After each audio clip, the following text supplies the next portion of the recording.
আসসালামু আলাইকুম ওয়া রাহমাতুল্লাহি ওয়া বারাকাতুহু। নাহমাদুহু ওয়া নুসাল্লি আলা রাসূলিল কারীম, আম্মা বা'দ। ফাআউযু বিল্লাহি মিনাশ শাইতানির রাজীম। বিসমিল্লাহির রাহমানির রাহিম। ইয়া আইয়ুহাল্লাযীনা আমানু তুবু ইলাল্লাহি তাওবাতান নাসুহা। আল আয়াত।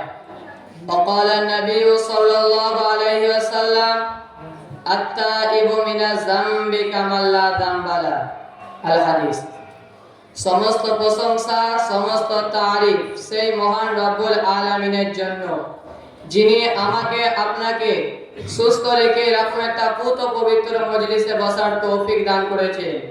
তাই লেগে সেই মহান রব্বুল আলামিনের শুকরিয়া স্বরূপ বলি আলহামদুলিল্লাহ। আর সেই মহান নবী, যেই নবীর জন্য এই উম্মতকে শ্রেষ্ঠ করা হয়েছে, যেই নবী মেহনত করেছিল বলে আজকে আমরা দিন পেয়েছি, যেই নবী মেহনত করেছিল বলে আজকে আমরা ইসলাম পেয়েছি, সেই নবীর উপর একবার সকলে দরুদ পড়ি, সকলেই বলি মুহাম্মদুর রাসূলুল্লাহ সাল্লাল্লাহু আলাইহি ওয়াসাল্লাম। সেই নবীর উপরে হাজারো দরুদের ধারা বর্ষিত, সকলেই বলি আল্লাহুম্মা আমিন। মুহতারাম দোস্ত বুজুর্গ, আমাদের ইসলামের মধ্যে অনেক মসলা মাসাইল আছে যেগুলো একক শ্রেণীর প্রয়োজন। যেরকম পুরুষের মসলা মাসাইল মহিলার দরকার নেই, যেরকম জুমার নামাজের মসলা মাসাইল, তারপরে ঈদের নামাজের মসলা মাসাইল, জানাজার নামাজের মসলা মাসাইল, এসব পুরুষদের দরকার, মহিলাদের নয়। ঠিক তেমনই এমনও কিছু মসলা মাসাইল আছে যেগুলো মহিলাদের দরকার, পুরুষদের নয়। আবার এরকম মসলা মাসাইল আছে যেগুলো বড় লোকদের দরকার, যেরকম হজ করার, যাকাত দেওয়ার মসলা মাসাইল, এগুলো বড় লোকদের দরকার, গরিবদের নয়। আর এই যাকাত, ফিতরা, দান এসব নেওয়ার মসলা মাসাইল গরিবদের দরকার, বড় লোকদের নয়। কিন্তু মুহতারাম দোস্ত বুজুর্গ, আমি যে বিষয়, যে টপিক নিয়ে আপনাদের সামনে কথা রাখবো সেটা হলো তওবা। এই তওবা পুরুষেরও দরকার, মহিলারও দরকার। এই তওবা গরিবেরও দরকার, বড় লোকেরও দরকার। এই তওবা মাস্টারেরও দরকার, ব্যারিস্টারেরও দরকার। এই তওবা আলেমেরও দরকার, জালেমেরও দরকার। মোট কথা এই তওবা সকলেরই প্রয়োজন। কারণ আল্লাহ তাআলা কোরআন শরীফের মধ্যে বলেছেন যে ইয়া আইয়ুহাল্লাযীনা আমানু তুবু ইলাল্লাহি তাওবাতান নাসুহা। হে ঈমানদারগণ, তোমরা খালিস অন্তরে আল্লাহ তাআলার কাছে তওবা করো। আর আমরা যদি তওবা করি তাহলে কি হবে? তাহলে নবী করিম সাল্লাল্লাহু আলাইহি ওয়াসাল্লাম হাদিসের মধ্যে বলে দিচ্ছেন যে আত্তাইবু মিনাজ যামবি কামাল লা যামবা লা। যে ব্যক্তি তওবা করলো, যে ব্যক্তি তওবা করলো সে এরকম নিষ্পাপ হয়ে গেল যে তার কোনো গুনাহ নেই।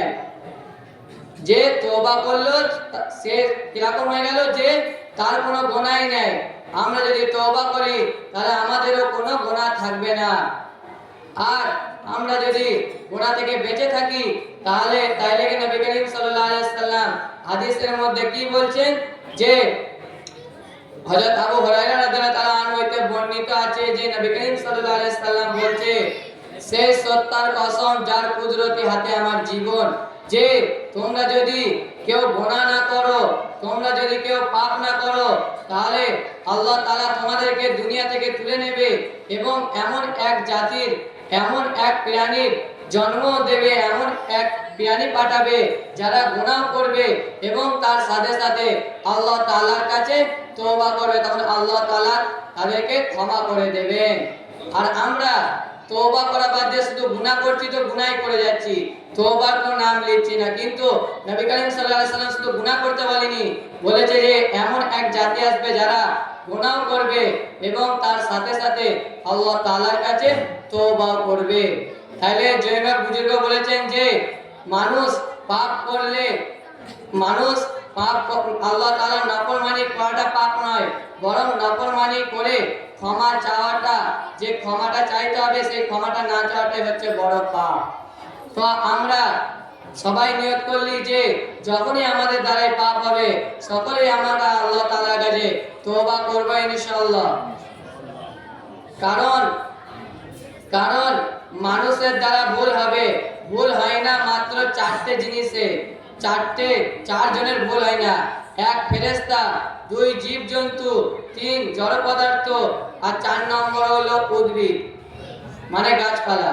তো ফেরেশতা এদের আল্লাহ তাআলার সাথে নাফরমানি করার কোনো যোগ্যতা নাই, তাই এদের জাহান্নামও নেই আর জান্নাতও নেই।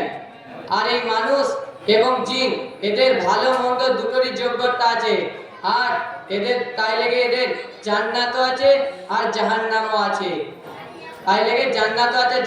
আছে, আর মানুষ গুনাহ করবে আল্লাহ তাআলার কাছে ক্ষমা চাইবে, এটাই আল্লাহ তাআলা চায়। তাই লেগে আল্লাহ তাআলা, আমরা যদি গুনাহ করে যদি ক্ষমা না চাই তাহলে কি হবে? যে আমরা ঘটনা শুনেছি আজাজিল, যে এখন বর্তমানে শয়তান, যে একসময় ফেরেশতাদের সর্দার ছিল, যে ছিল মুআল্লিমুল মালায়েকা, ফেরেশতাদের শিক্ষক। তো সে আল্লাহ তাআলার কাছে প্রচুর প্রিয় ছিল। এবং আদম আলাইহিস সালাম, এরা দুজনেই, আজাজিল এবং আদম আলাইহিস সালাম, এরা দুজনেই কিন্তু ভুল করেছিল। কিন্তু আজাজিল কি বলেছিল ভুল করে? যে খলাকতানি মিন নারি ওয়া খলাকতাহু মিন তিন। এইটা বলার লেগে আল্লাহ তাআলা তাকে অভিশপ্ত করলো এবং চির জাহান্নামী বানিয়ে দিল। আর আদম আলাইহিস সালাম কি বলেছিল ভুল করে? যে রব্বানা যালামনা আনফুসানা ওয়া ইল্লাম তাগফির লানা ওয়া তারহামনা লানাকুনান্না মিনাল খাসিরিন। হে প্রভু, আমি নিজের নফসের উপরে জুলুম করেছি। হে রব্বুল আলামিন, আপনি যদি আমাকে ক্ষমা না করেন তাহলে আমি ধ্বংস হয়ে যাব, বরবাদ হয়ে যাব। আল্লাহ তাআলার কাছে ক্ষমা চেয়েছিল, চোখে দু ফোঁটা পানি ফেলেছিল, তো আল্লাহ তাআলা আদম আলাইহিস সালামকে ক্ষমা করে দিয়েছিল এবং ফেরেশতাদের উপরে তার সম্মান দিয়েছিল। সকলে বলি সুবহানাল্লাহ। তো আমরা বুঝতে পারলাম যে আমরা যদি আল্লাহ তাআলার কাছে ক্ষমা চাই, আমরা যদি আল্লাহ তাআলার কাছে মাফ চাই, তো আল্লাহ তাআলা আমাদেরকেও ক্ষমা করে দেবে এবং আমাদের উপরে খুশি হবেন। আর নবী করিম সাল্লাল্লাহু আলাইহি সাল্লাম বলছে যে বান্দা যখন আল্লাহ তাআলার কাছে ক্ষমা চায় তখন আল্লাহ তাআলা বান্দার উপরে কিরকম খুশি হয়? যে নির্জন মরুভূমিতে যদি কোনো মুসাফিরের উট সহ সামানপত্র যা কিছু আছে সব হারিয়ে যায়, তার কিছুক্ষণ পরে যদি সেই সামানপত্র আবার সেই মুসাফির পেয়ে যায়, যতটা খুশি হবে আল্লাহ তাআলা তার থেকে দ্বিগুণ বেশি খুশি হবে। সকলে বলি সুবহানাল্লাহ। তো আমরা বুঝতে পারলাম যে আল্লাহ তাআলা কতটা খুশি হবে। তো আমরা আজকে নিয়ত করে নিই যে যতদিন বেঁচে থাকবো, যখনই আমার দ্বারা কোনো খারাপ কাজ হয়ে যাবে, মন্দ কাজ হয়ে যাবে, তখনই আমরা আল্লাহ তাআলার কাছে ক্ষমা চেয়ে নেবো, চাইবো ইনশাআল্লাহ। আল্লাহ তাআলা আমাদের সকলকে আল্লাহ তাআলার কাছে তওবা করার তৌফিক দান করে।